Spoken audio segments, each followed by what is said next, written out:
Hey everybody, welcome to What the Flick, Doctor Who episode, what am I doing? Whatever.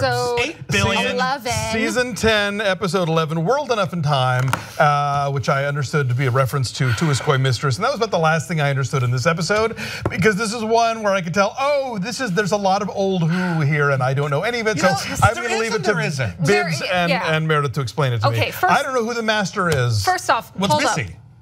Okay, I didn't know that. But yeah, first off, let me explain. Can I just address that since I wasn't here last week? I need to say something about last week's episode. The floor is yours. Yo, that CG in last week's episode when Roman Boy was going in to the gateway, that was terrible. Yeah, that was a real bad episode, right? Terrible that was. That was like first Christopher Eccleston season CGI. Yeah. Okay, because I used to, when I watch BBC shows, I think like, oh man, it's gonna have really bad CG, really bad costumes. But Doctor Who, the last couple of years, I'm like, oh, we're getting good. We're getting production level quality. I'm like, what? Who?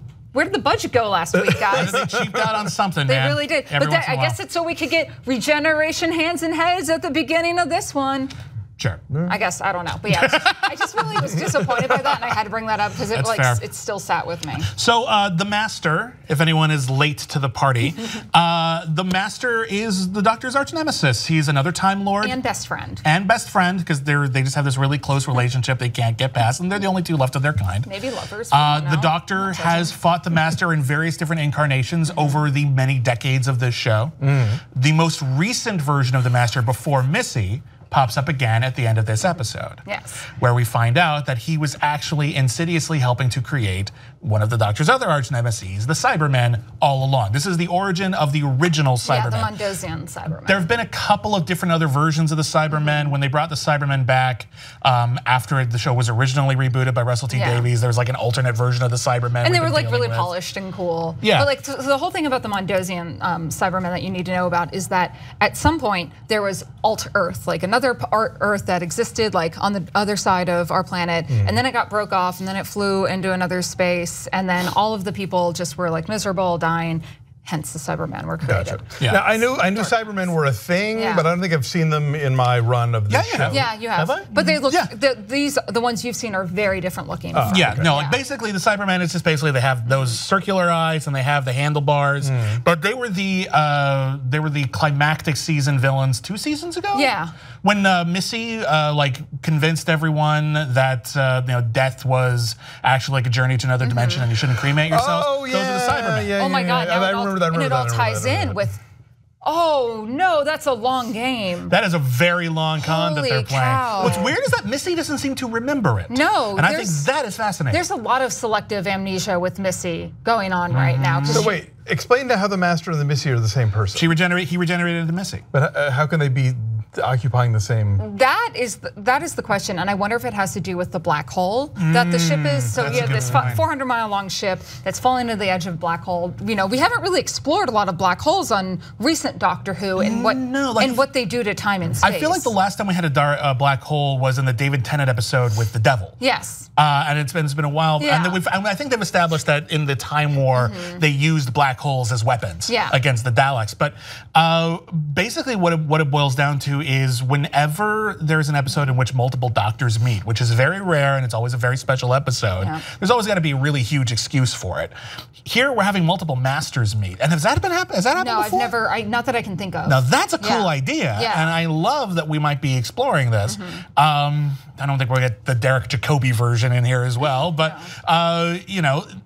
this is a neat idea, and it's going to be very fascinating to see if Missy is actually on board and just going to go back to her old ways, or if she's going to perhaps be part of some noble sacrifice at the end in order to give the character some closure. I don't know. Yeah, so the last time we saw this Master was not obviously to you, to me, David Tennant's run, my Doctor, and so he ends up becoming Prime Minister of England, and.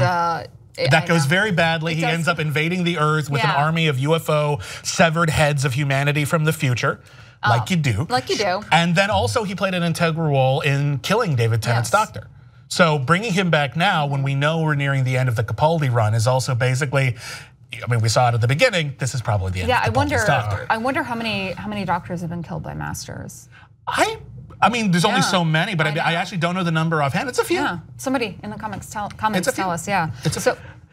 Does that give you some holding up? Yeah, I know. Are you doing okay? It's fine. I was just going like, okay, well, this is whenever the show does this, I'm like, well, this is a thing, and they're going to explain it because I'm not going to go dig into the lore of this show because there's just too fucking much of it. It's what Wikipedia was invented for. Basically. I know, but that's why I have you guys here. But going back to the time displacement, I think the thing with the ship and the black hole, I think the black hole might either be like a wormhole or causing some sort of temporal displacement. Well, yeah. And that we're going back to the origins of the Cybermen, and that's why we're able to see two masters exist, because as this master says, he's like, I'm worried about your future, my future. And so I think, this is actually still taking place in past tense. Well, yeah, and I love those sort of, that was one of the cooler ideas in went back in time.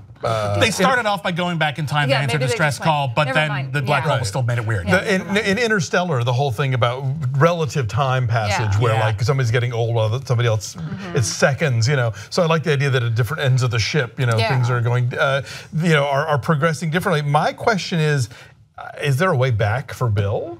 Not historically. Would it have to be time travel? I mean, no one, to the best of my knowledge, has ever come back from being a Cyberman. They've done storylines about it, and it has not ended well. No, and I mean this kind of goes into a role we've seen the last couple companions play, where they kind of, we have Clara tied in with the Daleks. Now we have Bill tied in with the creation of the Cybermen. So it's a sad time to be a companion. What I will say is, this might not be the end for Bill, because I think there's one thing we might be overlooking, which is that this is the first generation of the Cybermen. Yeah.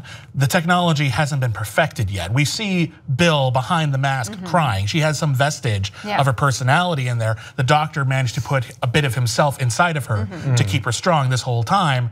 There might be a way back for Bill. It would not shock me if there was a way back for Bill. She still has a giant hole in her, but that's, that's, I know. The Doctor's done better than that. I mean, come on. And I hope, and I don't think they're gonna go this way, but we still have, remember when everything was happening in like the computer universe and none of it was real? I still wonder if somehow that's this was Missy's test. Yeah. Oh, that would be bullshit. That would suck. If that's what this is, that the Doctor had reused that technology in order to test Missy where there would be no consequences, because he did tell Bill he would make sure she wouldn't die. Fuck you, Doctor Who. If that's the case, fuck you. Because that is just putting safety wheels on the whole series. Yeah, that would be lame. That's weak. That would be lame. So let's hope not doing that. Yeah, no, definitely. Because I have to say, one of the most gutting things I've ever seen on this show is just her saying, "I waited." Yeah. Yes. I know. That is classic Doctor Who. That is the best Doctor Who, is when they actually deal with, because he's a time traveler. You think the rules don't apply. When there's nothing he can do, when someone is actually hurt, injured, died because of him, or that he just was unable to stop it. That is the best Doctor Who, because he's not used to that. Yeah, he has no when he has to face the consequences of his own actions, that's when it's. And also just specifically somebody having to endure the passage of time, which to him means nothing. Yeah. Okay, going back though, Doctor Who, his name? Maybe. I've argued this for a long time. Maybe it's like Doctor Who. Maybe like it's not Doctor Who, but it's like, it just sounds like Doctor Who in English. Maybe in Time Lordian speak, it's like Doctor Who. I did an article once that was basically asking a whole bunch of people, and we got some people who are involved in Doctor Who and a whole bunch of Doctor Who critics that just say, if they do reveal his name, what would his name be, or what should his name be? And there was interesting because some people went real deep, and it turns out that in the comics they actually wrote down his name once, but they only wrote it down in Gallifreyan, and there was no translation. So there's a whole bunch of stuff. You're telling me the internet hasn't deciphered Gallifreyan yet? Apparently not. There's no language camp? I don't think they invented Gallifreyan. I don't know if a linguist invented Gallifreyan, so that actually made sense. We can speak Tolkien Elven. We can speak that weird language Mia Jovovich made up when on the set of The Fifth Element. Well, Luc Besson invented that when he was in the 5th grade. So he'd done that before the movie. Like their secret language, so they could have their affair. It was really cute. Weird. But I digress. I don't even remember what the hell I was talking about. Oh, we were talking about the name of Doctor Who. The name of Doctor Who. So that's been the great mystery this whole time. And I would love if they just cavalierly revealed it at the beginning of an episode. I know. But here's the thing. I think they're having your cake and eating it too. I think if you want to say his name is Doctor Who now, you're okay. So if you ever call him Doctor Who, fine, it's canon. Get off my back. But also, they left you a lot of room for doubt, so that if they want to change it someday, they can. Right. So I'm actually going to say thank you. We can finally call him Doctor Who without having to apologize and backtrack. I never do anyways. So yeah, so this really, I think how good this episode is depends on what happens next week. It kind of does. But I like this episode. It was good suspense. It was good suspense. Seemed like there were consequences at play. The reveal of the master was actually pretty good. Oh, and he was there the whole time. You know, it took me. I didn't realize at first it was the same actor. They did such a good job, and I mean, like halfway through, I was like, wait a second, this guy's familiar, and then I IMDb'd. I kept thinking it was Armin Shimmerman's character from that movie Arena. Anyone ever see that movie Arena? No. Awesome movie. No one's ever seen Arena. It's about the first human to enter into like a multi-alien like boxing tournament in space. And Armin Shimmerman basically plays Quark from Deep Space Nine before he was Quark, and he's trying to help manipulate the fight. So he looks just like him and he acts just like him. And I think if you've seen Arena, you go, oh, it's Armin Shimmerman. I just thought he was like a Frankenstein's assistant type deal.